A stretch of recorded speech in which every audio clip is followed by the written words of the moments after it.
네, 안녕하세요. 반갑습니다. K510이 진행하는 생로병사 몸과 마음 치유학교 방송을 시작하겠습니다. 자, 구독자 여러분, 한 주간 편안하셨습니까? 자, 주초에는 소설이라고 하는 절기가 지났죠.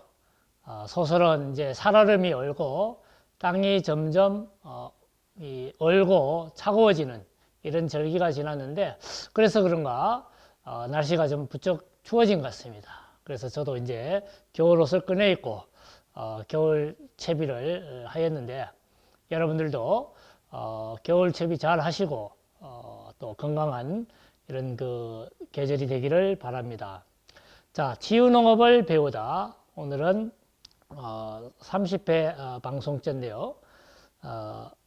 자, 지난 시간에 이어서 치유농업 프로그램 계획 및 운영에서 두 번째 주제인 치유농장 시설 및 활동에 대한 구성에 대해서 한번 알아보도록 하겠습니다. 자, 지난 시간 거 다시 한번 간략하게 말씀드리면은 치유농업에서 또 농장에서 프로그램을 운영하는 계획에서 또 운영 단계까지를 아우르고 있는데, 그 전에 구상한 거를 기획한 거를 계획해서 그 다음에 실행을 하고 그 다음에 이 평가를 하는 이런 한류 체계를 가지고 다루는 게 이제 이 파트겠습니다. 그래서 그 중에 치유농장 시설 및 활동에 대한 부분을 오늘 간략하게 말씀을 드리겠습니다.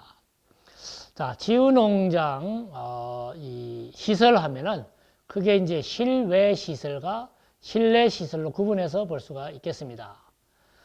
먼저 실외 시설은 이 자료에 보면 이제 아주 세부적인 내용들이 더 구체적으로 명시된 것도 있지만은 간략하게 말씀드리면은, 첫째는 안내 시설이 있죠. 농장에 들어갈 때 간판이라든지 또 농장에 대한 정보라든지 또 활동해야 되는 어떤 그 수칙이라든지 이런 것들이 안내 시설로 배치가 되는 거죠. 그래서 거기에 슬라이드에 제시했던 이런 자료들이 안내 이 시설로 들어간다, 이렇게 이제 말씀드릴 수 있고, 그 다음에 이제 그 다음 단계가 고객의 접근성 시설들.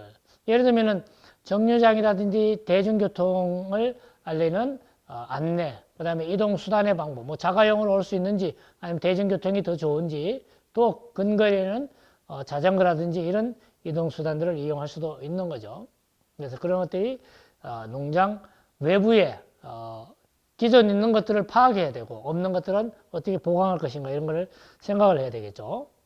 그 다음에 세 번째로는 활동 간에 또 이제 휴게, 쉬는 시간에 이용할 수 있는 시설들, 뭐 체험, 교육과 관련된 공간, 놀이, 이런 체육 시설들도 될 수 있고, 또 테라스라든지 벤치, 이런 휴게 시설들도 어디엔간 반드시 있어야 되죠. 우리가 이제 기본 시설이라고 하는 부분과 이제 편의 시설이라고 하는 이 시설들을 구분할 수 있는데, 이런 내용들.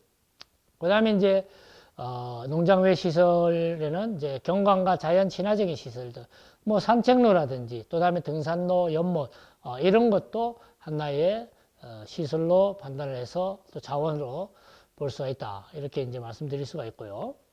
그 다음에 다음 장은 이제 농장 실내 시설들. 뭐 실내에는 이제 다양한 프로그램 운영 간의 뭐 체험이든 교육이든 이런 이제 시설들이 배치가 될 텐데, 거기에는 이제 뭐 교육 시설들도 있을 수 있고, 그 다음에 뭐 가공 시설들, 그 다음에 뭐 조리가 되든 목공이 되든 이런 가공 시설들, 다양하게 시설을 나열할 수가 있다.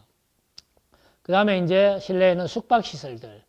이제 통상 이제 치유를 하면은 1박 2일로 아니면 2박 3일로 이렇게 가는 경우가 많이 있는데, 뭐 농가주택을 활용하는 방법도 있고, 또 잘 갖춰진 펜션을 이용을 하는 방법도 있고, 그 다음에 이제 제가 프로그램을 운영하면서 해봤던 방법 중에 하나가 마을 회관 같은 시설도 아주 좋은 시설로 활용할 수 있겠다 하는 부분들을 이제 말씀을 드릴 수가 있고, 그 다음에 이제 편의시설들. 요즘 이제 그 MZ 세대나 이렇게 젊은 세대들은 이 편의시설에 대한 부분들이 굉장히 중요시 여기고 있죠. 그래서 식당, 카페, 특히 화장실. 우리 화장실의 그 문화가 굉장히 선진화되어 있어요. 그래서 이런 부분들을 특별히 관심을 가져야 될 실내 시설이다. 이렇게 이제 말씀드릴 수 있고요. 뭐 화장실 부분은 실내 시설만은 아니죠. 그 다음에 이제 장애인과 관련된 시설들, 전용 화장실을 설치를 한다든지 좀 무장애 시스템을 만드는 것이 중요한 시설 분야가 될 것이고, 그 다음에 이제 안전과 위생과 관련된 부분들. 우리 이제 치유농장주들이 농장을 준비할 때 특별히 고려해야 될 부분들이 내년부터 시행이 되는 중대재해처벌법. 여기에는 이제 뭐 산업재해도 있지만은 시민재해도 있단 말이에요. 이런 부분들을 잘 고려가 돼야 될 것이고, 또 산업안전보건법에 강화된 부분에 대한 부분들도 잘 고려해야 되겠죠. 그래서 구급 안전시설, 그 다음에 화재 예방과 관계되는 이런 시스템들은 특별히 이 교재에서는 아주 간략하게 언급이 되어 있지만은 그런 부분들은 정말 중요하게 다뤄야 될 부분이다. 이렇게 말씀을 드릴 수가 있겠습니다. 자, 그 다음 두 번째, 치유농업 활동 구성 요소를 보면은 앞에 자원에서도 말씀을 드렸지만은 이제 식물, 동물, 또 활동 이런 거에 따라 가지고 내가 치유나 교육이나 여기에 기반을 두고 할 것인가 아니면 농업을 기반으로 두고 할 것이냐에 따라 가지고 달라질 수가 있죠. 치유와 교육을 기반으로 한다라고 하는 것은 치유, 의료인이 될 수 있고 저처럼 심리상담 전문가가 될 수 있고 또 이 복지 분야, 또 교육은 교육 분야의 전문가들이 기반이 되어서 하는 활동이 다를 수도 있고, 그 다음에 이제 농업 기반은 농업인들이 농산물을 가지고 이 6차 산업이라고 얘기하는 농촌 융박합 산업과 연계해서 하는 이제 방법들. 그래서 주요 활동을 어떻게 하느냐에 따라 가지고 구성 요소가 달라질 수가 있는 거죠. 그런 부분들을 활동 구성에서 고려를 해야 될 것이고요. 다음 슬라이드 이제 보면은 지유농업 프로그램 운영 전에 준비해야 될 사항들. 뭐 여러 가지가 있겠습니다만은 이 책에서 간략하게 소개가 된 거는 프로그램 참여자의 정보를 잘 알아야 된다. 그래서 어떤 신체적으로, 지적으로, 아니면 감성적으로, 또 사회적으로, 그 정신적으로 어떤 기능의 치유를 받고자 하는 목적이 뭔지 이런 부분들을 미리 파악이 돼야 될 것이고요. 그 다음에 이제 참여자들에게 제공해야 될 정보가 정확하게 세팅이 되어 있어야 되죠. 우리 농장에서는 어떤 자원을 가지고 어떤 활동을 한다라고 하는 것. 그 다음에 주 수행자는 우리는 뭐 지유농업사 자격을 갖춘 사람이 있다든지 아니면은 상담 심리 전문가가 있다든지 이런 수행자에 대한 정보.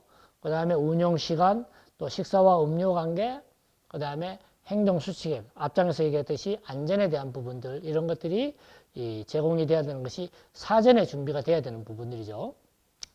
그 다음에 이제 참가자에 대한 지도와 안내에 대해서 거기 슬라이드에 제시된 여러 가지 내용들을 고려해서 운영 전에 그래서 계획 단계에서 치밀하고 잘 살펴서 계획이 돼야 될 부분들이다. 이렇게 이제 본다면은 자 다음 이제 자료는 치유농업 프로그램 운용 실제적으로 이제 하는 단계 실행 단계에서 본다면은 참여자의 대상을 누구를 할 것이냐, 그 다음에 규모를 어떻게 할 것이냐, 라고 하는 부분들이 고려가 될 것이고, 일반인, 장애인, 기타 또 사회적 약자들을 대상으로 할 때 나는 예방 중심적으로 할 거야. 아니면은 아픈 사람들을 위해서 재활을 중심으로 할 거야. 아니면 치료 중심으로 할 거야에 따라 가지고, 실행자들이, 수행자들이 달라지는 거죠. 치료 중심이다라고 하면은 여기는 이제 의료인이 있어야 되는 거죠. 그래서 그런 부분들이 맞게 설계가 돼야 되고, 프로그램 운영은 이제 구성, 그 다음에 적용 전의 준비, 그 다음에 그 프로그램 진행 이렇게 나와 있는데, 제가 이제 뭐 구체적인 거는 이제 다른 이제 기관에서 교육할 때 말씀을 합니다만은 특별히 네 단계로 구분을 한다면은 진단인 거죠. 프로그램 진행하기 전에 진단, 신체적인 건강성, 또 심리적인 정서적인 건강성, 관계적인 건강성 이런 것들을 파악을 하고 그 다음에 기본 계획으로 수립이 된 이 계획을 가지고 보완 조정을 해서 녹색 처방전을 만들고 그걸 프로그램을 구체화한다는 거죠. 그 다음에 그걸 가지고 이제 실행을 하는 거예요. 실제 액션 플랜이 되는 거죠. 그러면은 시간대별로, 코스별로 이렇게 이제 진행이 되고, 그 다음에 이것이 끝나고 나면은 마지막 단계에서는 다시 재평가가 돼야 되는 거죠. 효과성 검증이 되기 위한, 그래서 신체적인, 뭐 대체로 이제 인바디 기계를 가지고 하는 경우가 많습니다만은 신체적인 건강성을, 회복성을, 또 심리적, 정서적, 사회 관계적인 부분들을 해서 이 프로그램을 통해서 얼마나 치유가 되었는지 효과성 검증하는 것이 치유농업의 핵심이다라고 누누이 말씀을 드렸는데, 이런 것들이 진행 과정에서, 운영상에서 진행이 돼야 되는 거고, 그 다음에 이제 프로그램 평가와 모니터링은 실시하는 과정에서도 평가되지만 다 끝나고 나서 외부적으로 뭐 소감문을 받든지 이렇게 하는 방법도 있고, 아니면 모니터단을 만들어 가지고 하는 방법도 있고, 또 내부적으로 내부 평가, 외부 평가를 같이 해서 이 진행한 프로그램에 대해서 검증도 하고, 또 다음 단계 더 발전을 할 수 있는 이런 이제 단계로 이루어져야 된다, 이렇게 말씀을 드릴 수가 있겠습니다. 자, 그래서 지금까지 제 4장에 해당되는 치유농업 프로그램 계획과 운영을 지난 시간에 걸쳐서 알아봤습니다. 자, 이 내용은 치유농업 농업기술 그 길잡이에 나와 있는 내용을 가지고 간략하게 소개하는 부분이기 때문에 쉽게 이해할 수 있을 거라고 생각합니다. 자, 다음 시간에는 이 교재의 마지막 장인 치유농업 비즈니스 현황과 조성 기술에 대해서 살펴보도록 하겠습니다. 점점 이제 겨울이 깊어져 가는 것 같습니다.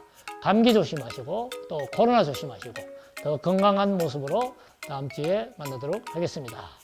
감사합니다.